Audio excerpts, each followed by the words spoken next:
Merci Mickaël d'avoir accepté mon invitation. Je t'en prie. Donc je t'ai rencontré au cercle de chant que Ouais. tu proposes.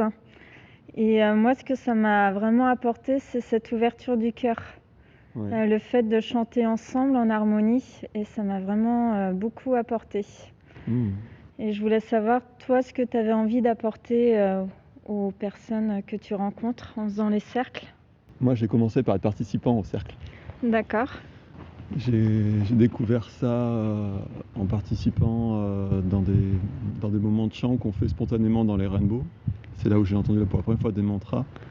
Et j'étais super étonné en fait que tout le monde connaisse et tout. Et puis moi j'étais là, j'ai jamais entendu ces chants, d'où ça sort. Et j'ai trouvé beaucoup de joie en fait à participer. Donc voilà, c'est parti de ça. D'accord. Et du coup, après, comme j'étais déjà musicien avant de découvrir ça, en fait, mais avant j'étais plutôt dans le rock. Ok, donc ça change. Et j'étais vraiment étonné par la puissance de ces chants, parce qu'il y a, d'un point de vue techniquement musical, c'est très simple. Ceux que je propose, en tout cas, ou ceux que j'ai découverts en premier, c'est des chants très simples et très puissants. Je voyais que moi ça me faisait vraiment du bien, que ça me transportait. Du coup, j'ai eu envie de les apprendre et après de les rediffuser en fait. D'accord. Ok. Et quelle est pour toi ta philosophie de vie en général? Ça, c'est pas une question facile. Tout est possible. Et puis ça a beaucoup évolué. Ouais, quel est ce point de départ là qui a fait que tu as évolué?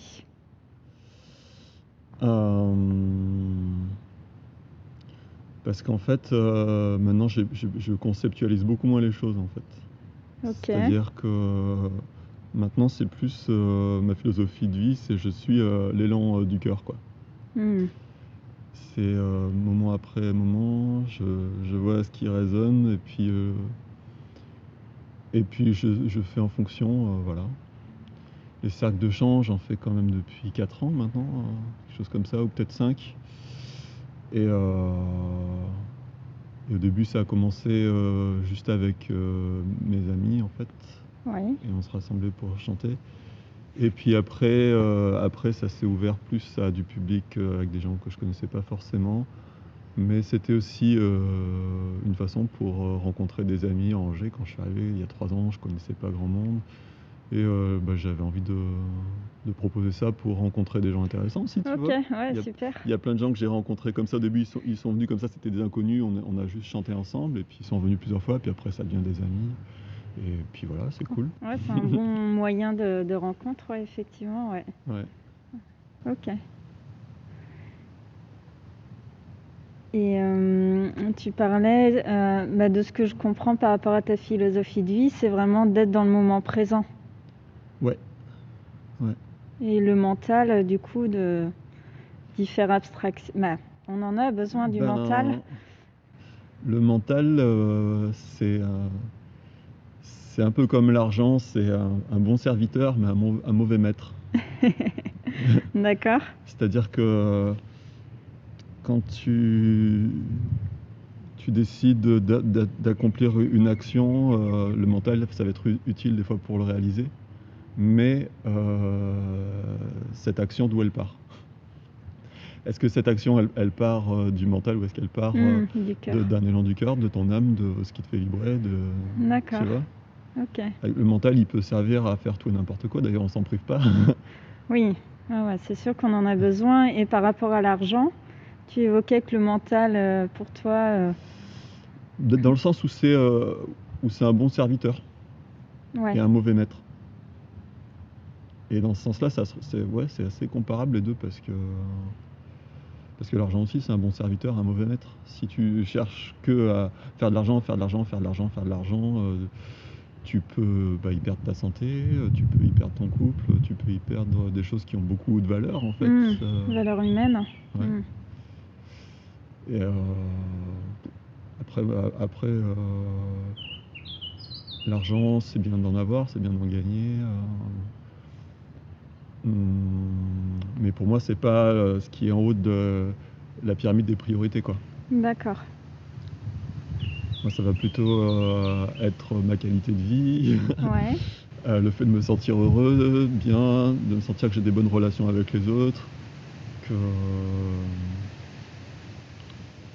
Et quand je dis les autres, ça inclut pas que les humains, Donc les animaux. ça inclut aussi ma relation à la nature, aux arbres, aux plantes, aux vivants, D'accord. Ok. à moi-même. Ouais. Donc, Donc on en vient à l'amour de soi du coup. Comment est-ce que ça a évolué par rapport à ton chemin de vie? hmm, bah, sur la durée, ça a vachement changé en fait. Parce que quand j'étais petit, c'était là, tu vois, sans que je me pose des questions. Puis après, il y a eu tout le conditionnement. Moi, j'étais vachement influencé par la Bible, tu vois. Et du coup, bah, on est des pécheurs, on est des, tu vois. Et ce truc-là, c'est vachement lourd en fait. C'est quelque chose qui est de nature à nous culpabiliser, à nous dévaloriser. Maintenant, je suis plus du tout là-dedans, même si je continue de considérer qu'il y a une conscience qui génère toutes les formes qu'on voit en fait. Que s'il y a un arbre, tu vois, il y a un être humain, tout ça c'est la manifestation tangible d'une conscience qui est derrière, qui organise tout. Mais cette conscience-là, pour moi, c'est plus, c'est quelque chose qui se donne pas juste par savoir lire. C'est-à-dire, il y a des gens comme ça qui croient que parce qu'ils ont lu la Bible, ça y est, ils savent ce que cette conscience elle veut, ou ils ont lu le Coran, ou ils ont lu la Bhagavad Gita, ça y est, c'est bon. Bah pour moi, non quoi. Pour moi, dans mon cœur, en fait, je sens profondément qu'il y a une conscience qui organise tout, parce que j'adore la biologie, et quand on regarde comment ça marche, c'est très très bien fait. Mais j'ai pas la prétention de tout savoir juste parce que j'ai lu un livre, quoi. Oui, ouais. Et c'est de l'incarner aussi pleinement dans cette vie. Ce que tu... Donc c'est un moment, on est là, en fait, c'est un mystère, tu vois. Ouais. Et je crois, tu vois, en la prière, tu vois, je crois qu'on peut s'adresser à cette conscience. D'accord. Et que qu'elle répond à sa façon. Mais là, on est dans le domaine du mystère. Tu vois. Pour moi, on est dans un truc où je trouve cette position, enfin, moi j'ai vachement voulu savoir, j'ai vraiment étudié, j'ai beaucoup lu, j'ai beaucoup creusé, tu vois. Et là, maintenant, ça serait plus, ouais, je sens que c'est là, mais je continue par, ça plus être par l'intériorisation pour demander une expérience directe en fait. Ok. Est-ce que tu as un exemple en tête ou qui te vient? Un exemple de Là, de ce que tu peux expérimenter. Tu demandes quelque chose. Alors pour moi, c'est l'univers. Tu l'appelles la conscience. Ouais. Est-ce que tu as un exemple comme ça qui te vient, que tu as fait appel à l'univers et qui t'a apporté ce dont tu avais besoin ou de ta demande? Ouais, c'est arrivé plusieurs fois.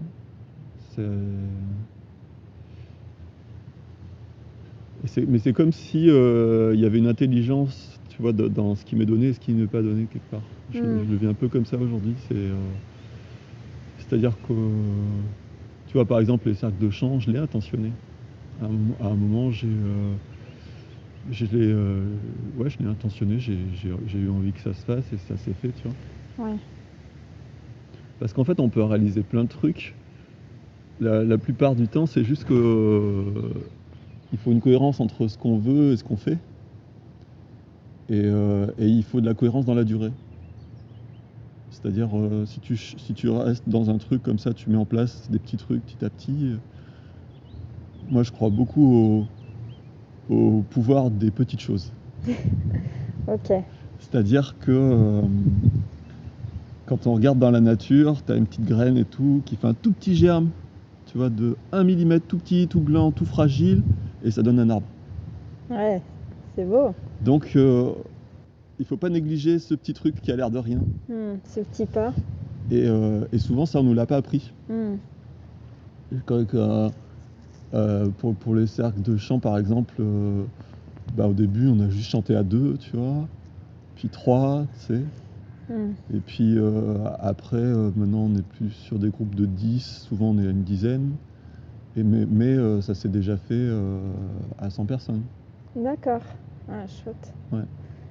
Ouais, et puis j'imagine que l'intention, là, avec 100 personnes, que ce soit avec 2 personnes ou 100 personnes, mais ça doit être encore porteur. Et les différentes tailles, moi, me font vivre des expériences différentes, tu vois. Ouais. Parce que quand on est 3-4 comme ça peut vibrer super haut aussi. D'accord. Et il y a cette relation d'intimité, de partage, tu vois, on est ensemble à célébrer Ce qui est. ce qui est. Et les rares fois où ça s'est fait à 100 personnes, là je sentais vraiment la puissance du groupe, tu vois. Et une fois comme ça, c'était vraiment cool parce que quand il y avait 100 personnes, j'avais un micro, j'étais amplifié. Et à un moment, j'ai juste dit aux gens, continuez quoi, moi j'écoute. Ouais. Et je me retrouvais comme ça, j'avais tout ce groupe en face de moi, je jouais de la guitare à écouter ça, et j'étais waouh, comme c'est beau et tout. Ouais. Et moi, je jouais juste la guitare tranquillement. Et juste à recevoir, quoi. Ouais. Et c'était magique, magique pour moi. Ah ouais, j'imagine. J'espère aussi pour les gens qui participaient, mais pour moi, j'étais là à écouter ça, juste à jouer la guitare, à écouter les gens, et j'étais là, waouh. Ouais. Ah, super. D'accord. Est-ce que tu as une actualité? Alors, tu proposes tes cercles de chant sur Angers et aux alentours aussi? Alors l'actualité, en ce moment, avec toutes les restrictions sur le corona, j'ai mis en stand-by, je continue que dans des groupes d'amis proches, privés, en très petits groupes. D'accord. Donc, mais j'espère que ça va pouvoir se réouvrir un peu, qu'on va pouvoir refaire des grands groupes, qu'à un moment ça va se débloquer tout ça,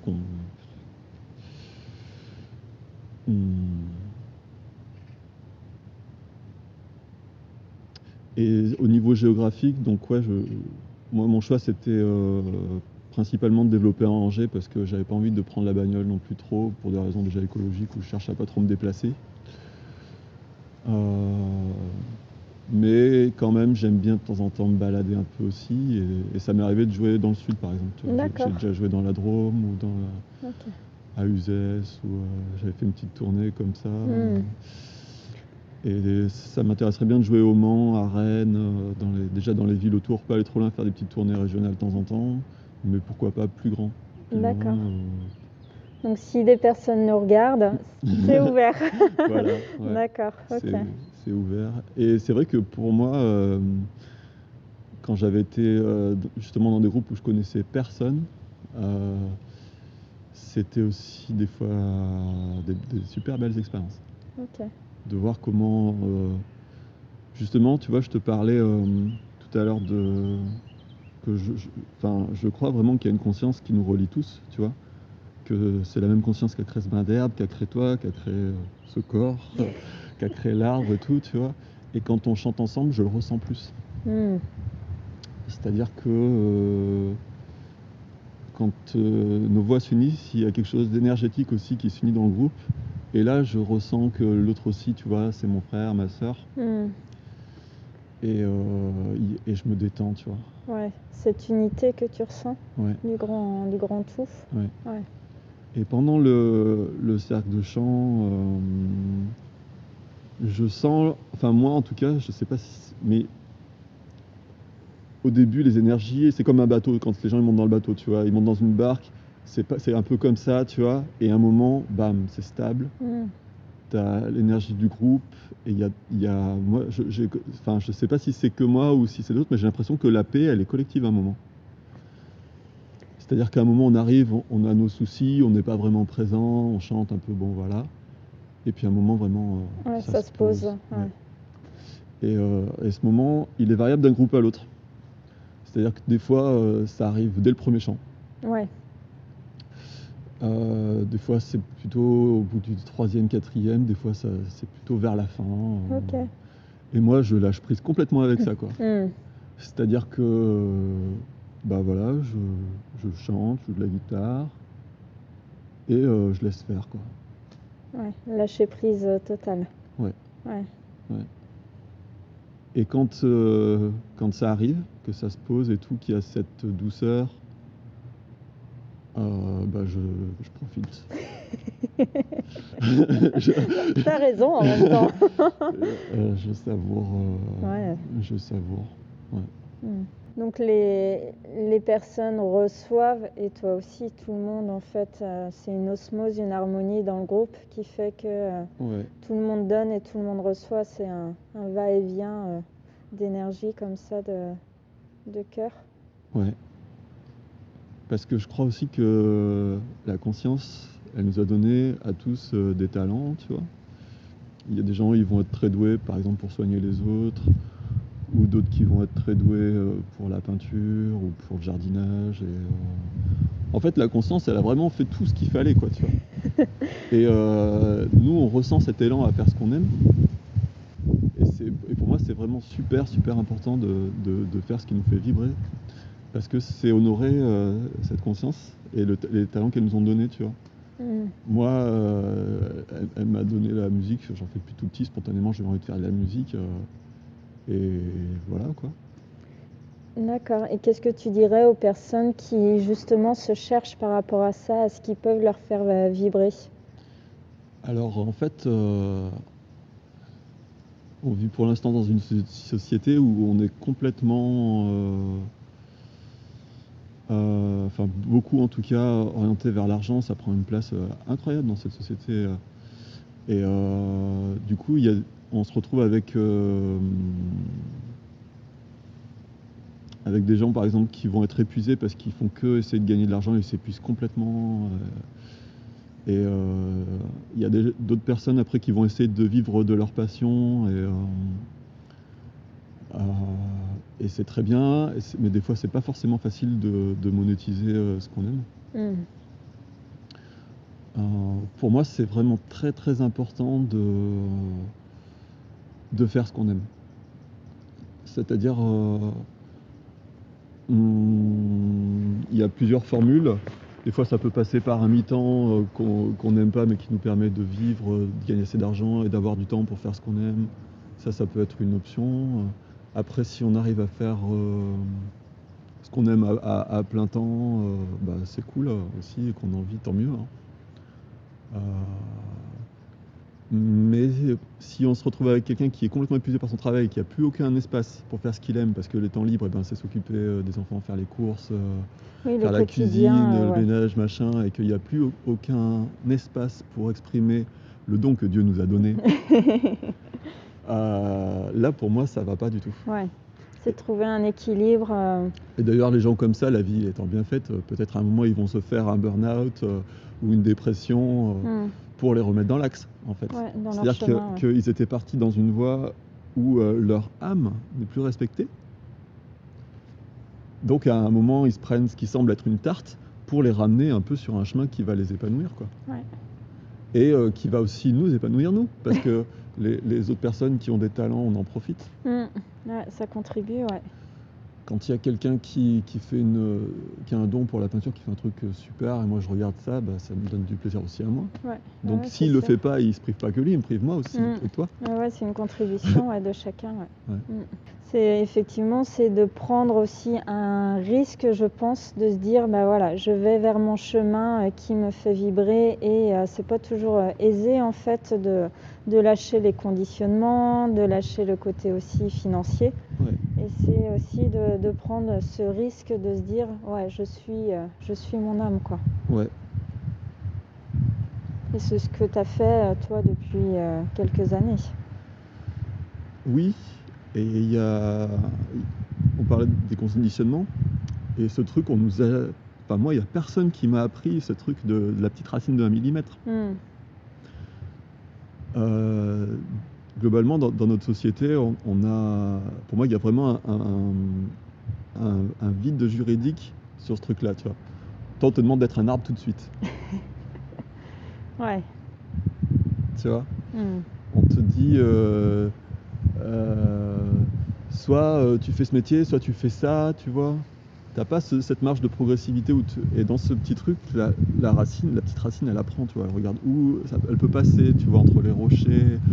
Ouais, tu vois, bifurquer où s'il il y y a a de la besoin. lumière, elle Ouais. s'adapte et tout, tu sais. Et à un moment, si quelqu'un lui dit non, mais franchement, toi, tu crois que tu vas devenir un arbre, tu fais 2 millimètres, bah la racine, elle s'en fout. Ouais. Ah, pas d'oreille. Ouais. Mais pour moi, c'est vraiment important de pas écouter les gens qui disent tu n'y arriveras pas, ça marchera pas ton truc. Ouais. Parce que si on les écoute, c'est effectivement ça marchera pas. Ouais. Essayer de croire en Si on arrête de poser les actes parce qu'on n'y croit plus, cette notion de foi, elle est importante. Foi en soi et foi aussi en l'univers, en la conscience que tout est juste. Ouais. Et puis aussi, tout à l'heure, on a parlé un petit peu de la timidité.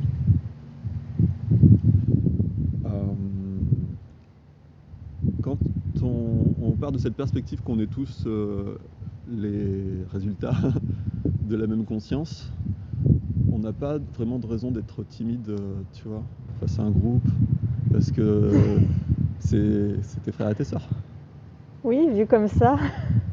C'est-à-dire que même si à un moment, on peut être exposé à des propos venimeux ou des jugements durs, pour moi, ça exprime le degré à quel point l'autre a oublié qu'on était frères et sœurs. D'être dans cet amour inconditionnel Parce que si c'est vraiment des propos venimeux, bah, ça exprime une souffrance chez l'autre qui est déconnectée de sa source. Donc à un moment, bah, j'accueille quoi. Tu accueilles ce qui est, ouais. C'est-à-dire que bon, ça m'arrive pas dans la vie. Ça m'arrive plus sur internet, tu vois, par exemple, j'ai une chaîne YouTube et tout. Et de temps en temps, je vais avoir un commentaire bien cinglant. Bon. Ouais, c'est d'en faire abstraction. Alors, c'est pas... Il y a plusieurs choses parce que il y a des choses qui peuvent être des fois des critiques qui peuvent, moi, m'aider à remettre en question certains trucs et être intéressant et m'aider à avancer aussi. Donc, j'entends si ça c'est. Mais si s'il y a une violence, oui. Ça non. Ouais. Ça me regarde pas. Ouais. Ça lui appartient. Ouais. Parce que tout à l'heure, je parlais de la conscience de Dieu, tu vois. J'ai dit aussi que moi, j'adhérais pas au fait à cette idée qu'il suffit de savoir lire pour savoir ce que veut. Il y a des gens que ça peut énerver, tu vois. Ouais. Il y a des gens, ils disent, moi, la vérité c'est ça, c'est écrit dans mon bouquin, Dieu il a dit ça, la vérité c'est ça. Toi, tu es en train de me dire que ce que Dieu a dit dans mon livre, c'est des conneries, donc je te déteste.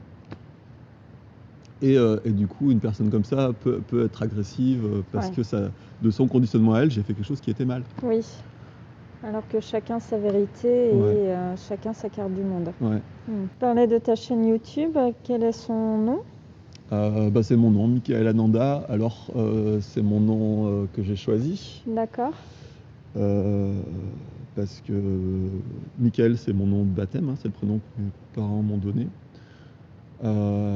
Et Ananda, ça veut dire plusieurs choses, selon si tu es dans la tradition hindouiste ou bouddhiste, c'est pas pareil. D'accord, je pensais que c'était juste hindou, moi.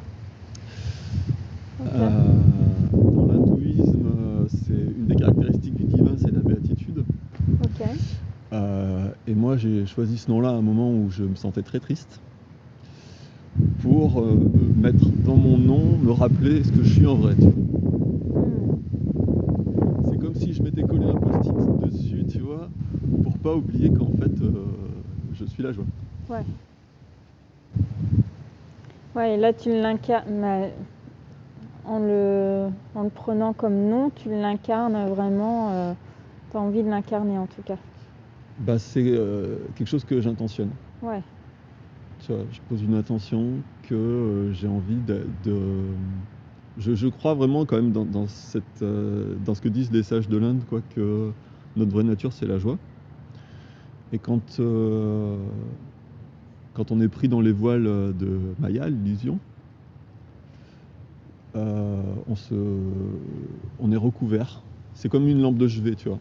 Tu as la lumière qui est au centre de la lampe et autour, tu as l'abat-jour. Et d'accord. tous nos voiles de conditionnement, de croyances, masquent la lumière que nous sommes. Ouais. Et maintenant, ça m'intéresse beaucoup de chercher la lumière dans l'autre, au-delà des abat-jours. C'est-à-dire que si à un moment, quelqu'un a un comportement agressif, moi, je crois que c'est mon frère, je crois qu'il y a la lumière derrière. Et si à un moment, il me dit va te faire foutre enculé, eh ben, j'y verrai une expression de l'abat-jour. Et bah voilà. Mais tu sais qu'au fond de lui, il y a cette lumière. Ouais. Renoncer à la croyance de victime,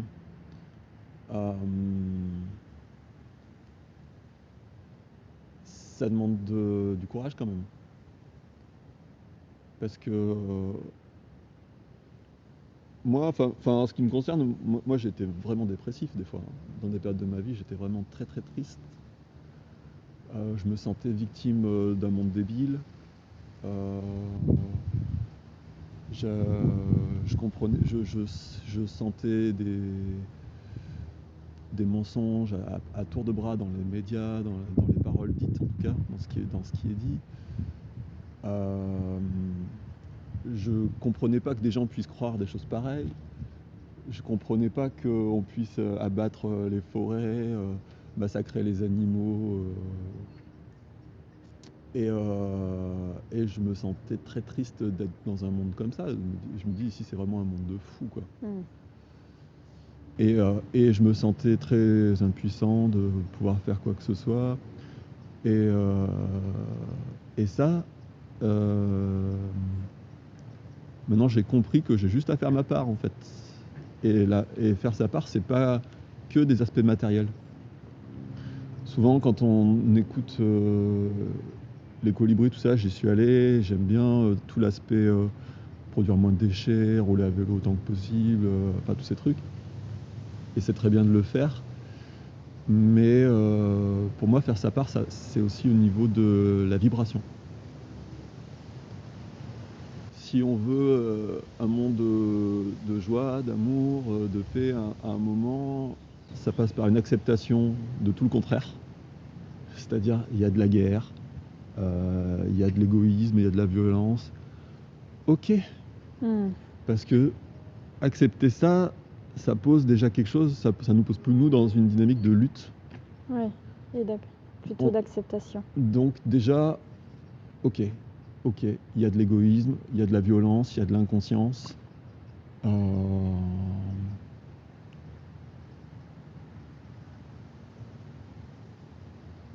Et moi, qu'est-ce que je fais de ça? Ouais. Donc ça, c'est un travail peuvent amener à des choses belles derrière. Oui. Tu vois, là, on vit dans une société qui massacre la planète. Peut-être qu'à un moment, on va finir par le payer de notre santé ou qu'on aura on sera malade. Des catastrophes naturelles. Des catastrophes qui vont nous rendre malades, qui vont faire qu'il y aura des morts.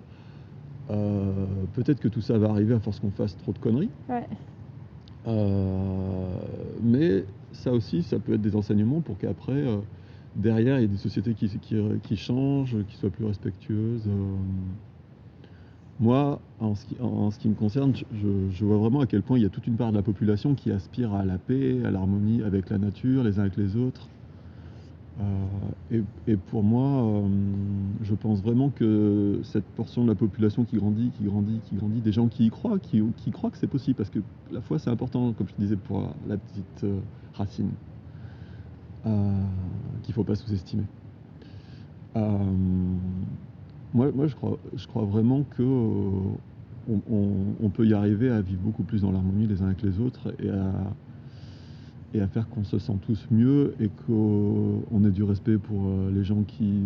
On a tendance à s'en foutre un peu, tu vois, des gens qui meurent de faim en Afrique et tout, tu sais, on pense au corona, mais il y a beaucoup plus de morts de faim tous les jours.